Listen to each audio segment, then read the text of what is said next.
100,000 producers. Hold up. 100,000. Yes, I already searched it up. Jesus. Oh my. This actually kind of puts it into perspective, and it kind of makes you like step back and realize like, holy. Thank you guys so much for 100,000 subscribers. This is like unbelievable. If you told me like 5 years ago that I would have hit 100,000 in 2024 at the end of 2024, no, I'm calling bullshit on that. But shit, here we are. And we even got the plaque from YouTube, guys.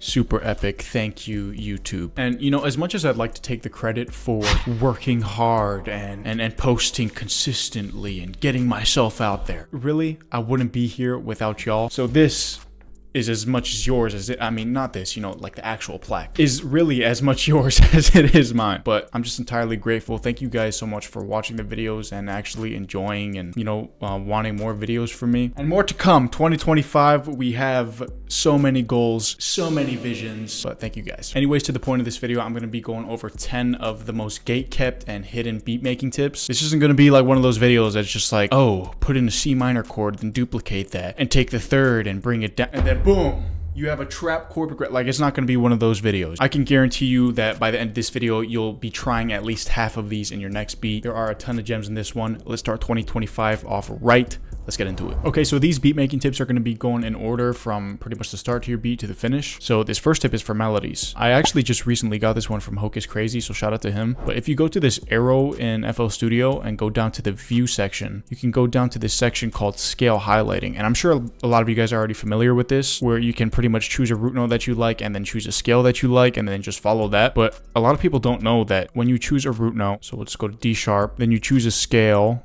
Let's go to minor natural. If you go up here and click snap incoming MIDI, what this will pretty much do is link every key on your MIDI keyboard to what scale you're in. So pretty much whatever I play on the MIDI keyboard will be in key with what I'm at. And this is great because you don't have to worry about clicking in the wrong notes on your MIDI keyboard. This is perfect if you're not good with playing the piano, which like 99% of producers aren't good with. You don't have to worry about clicking any off notes. And I found that this is really good just for building chord progressions and also trying to like experiment and solo with a bunch of different notes playing at the same time. So this is probably good for like creating arps or leads, anything unique that has a lot of notes that you want to put in your melody.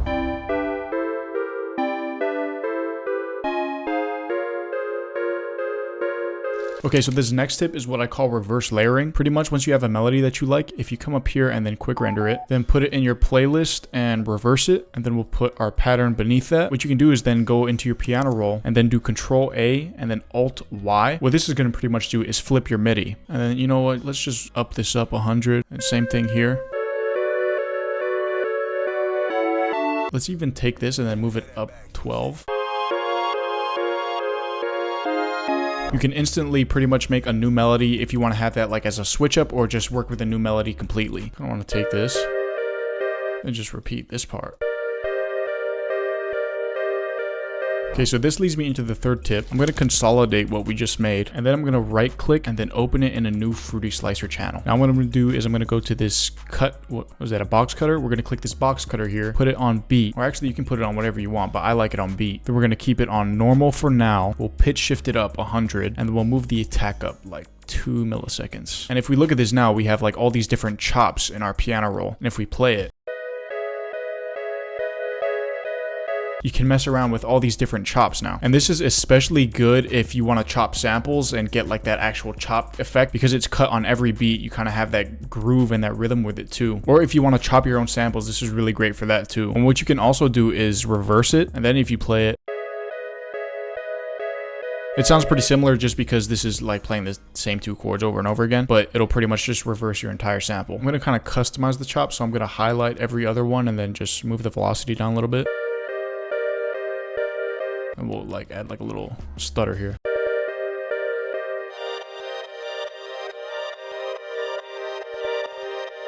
Ooh.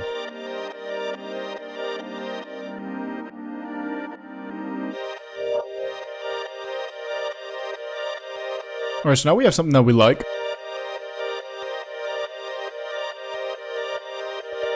But now we have to add on to that. That leads me into the next tip, which is to utilize unique one-shots, aka multi-shots or multi-keys. So a unique one-shot usually consists of multiple sounds playing one key together. So I have this accent shot from my Illuminate multi-kit.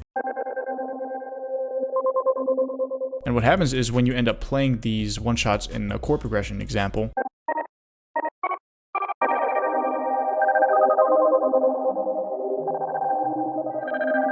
you have all these different things playing along with it. You have all these different notes playing, and there's a lot of different texture in it. And this is really good for filling in your melodies and also making them unique at the same time. Compared to something just like a normal piano sound or a key that doesn't have any extra texture or any different notes paired with it. But when you utilize things like unique one-shots and multi-keys, you can fill in your melodies really quickly and at the same time make something unique. Here's a multi-shot that I made.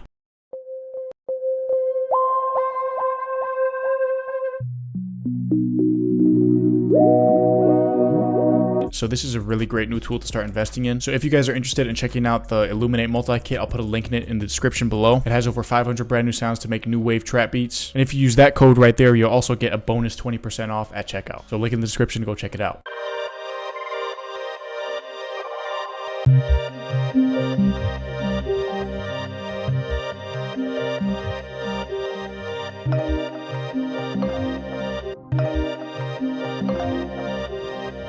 Alright, so now going into the drums, we're going to start off with the hi-hats. First off, bonus tip, just put a little bit of shift on your hi-hats if you don't already do that.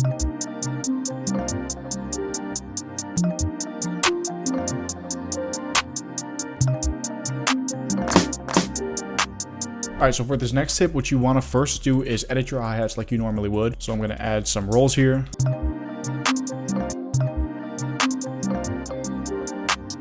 Little roll here.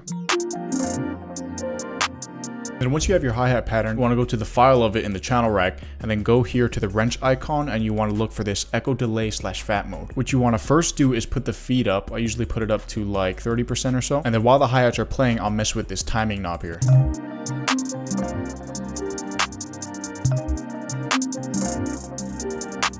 And what this will do is pretty much give your hi-hats a stutter or a delay effect.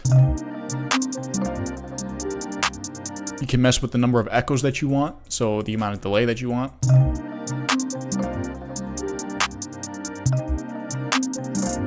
You can also mess with the pitch knob, and what this is going to do is it's going to slowly pitch your hi-hats down as the delay effect comes in. Ooh.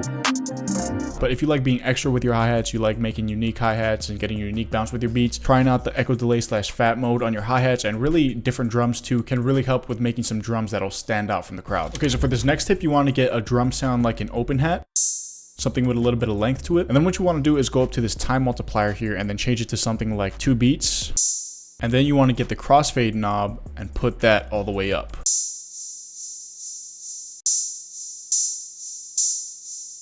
This is going to kind of give your open hats a forward and reverse effect, kind of just going back and forth. But when you stretch something, when we put it on 2 beats, it also pitched it down. So to put the pitch back up to its normal pitch, instead of putting it on stretch, which is going to lower the quality, you got to instead put it on E3 mono.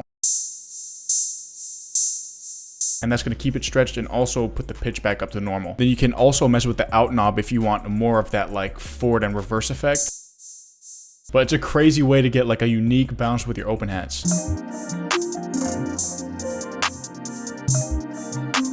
Moving into this next tip, you can also do with an open hat or just a drum sound with a longer length. Once you have your pattern down, go over here, and then in the volume, you want to go to the LFO section, put the amount all the way up, put the attack down, make sure you click this tempo button here, and maybe put the delay a little bit up. We'll put the speed down a little bit. And I really like messing with the delay knob to have it kind of like play normally and then have that weird LFO come in. But you can do this with any drum sound too, though. You can change the waves to triangle or square, which is pretty much going to affect how smooth it sounds, I guess. I even be putting this shit on my 808s, and it actually, that's some sauce too. Try it on your 808s, that shit can turn out pretty fire. Okay, so for this next tip, have you ever run into the problem where you have an 808 and once it plays higher notes, it cuts off, and you might want it to extend for the entire way into the next note. So to do that, all you literally need to do is go to your 808, edit it in Edison, then come over here to the magnet tool and right click it and put it on snap to zero crossing. And then you want to find a part of the 808, usually around the midsection, where if you put this infinite button on and find a spot, there won't be any crackling. And then you want to come over here to this flag and then put set loop. And watch what happens when we play this. Watch what happens when we play this 808. It loops like that forever. Drag it into your channel rack and then you can control loop points. And I didn't know what the hell loop points were. Like when I started producing, like I was like, what the fuck is this even for? This just messes up my beats. But if you have loop points in the right place, you can turn them on and then do Control L on your piano roll and then listen. So that's how you get infinite 808s. Like they can be as long as you want, literally infinite. All right, so for this next tip, staying on to 808s. If you have an 808 that's not hitting enough, you can't really, especially if it's something like more of a sub, you can't really just boost the heck out of it and then expect it to hit harder, because what you're really not paying attention to is the transient. What makes an 808 hit is usually the transient, which is like all the waveforms in the beginning of an 808 compressed. So this is how you make your 808 punch harder. Go to the ADSR section here, and then you want to go to the pitch, and then you want to put all of these knobs down except for the decay, and then you want to put the amount all the way up.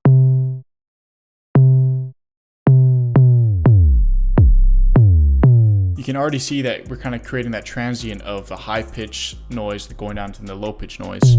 And as we put this decay knob down, we're going to get more of that punchy hit, that transient. So that sounds good on like 10%. And then the sauce here is to get the tension knob in the middle, and then you just want to drag that down. We're kind of like creating a kick here where we want the kick to hit right in the beginning and then fade out really quickly.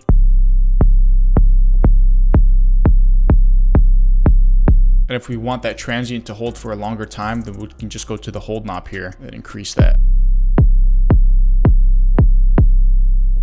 With this tip, you will never need to use kicks again. And then lastly, you can just get the amount and change that by how punchy you want the 808 to hit.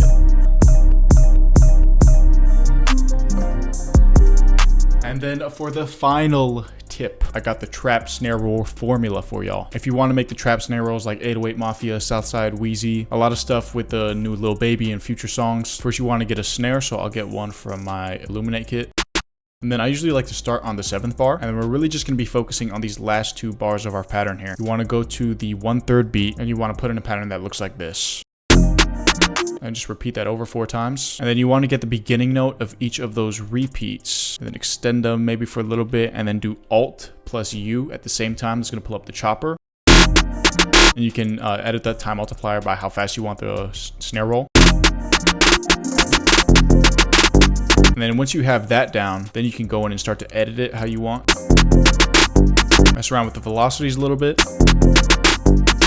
And then if you want, you can take each of these notes and then pitch them how you want. So you can take the notes and put them down like how it's usually done. But a shortcut to that is to just come down here to the control and then go to the note fine pitch. And then you kind of just want to right click and then pull this up and have it fade down. And then just fine tune it to how you want the tone. I'm hearing gun on this, not gonna lie. It's like a Gun Up Here Born vibe. I don't know how to rap. But in total, those are 10 of the most gate-kept and hidden beat making tips that I could show you. Let me know down in the comments if you guys want a part 2 to this video or other video suggestions of stuff that you guys want to see. And if you guys did enjoy this video, it'd mean a lot to me if you liked, commented, subscribed, and also followed me on TikTok or Instagram, because I do post content on there as well. Link in the description for my kits and my Illuminate multi-kit, which I used in this beat. That's gonna wrap it up for me. Have a great 2025. I'll see you on the next one. I'm out.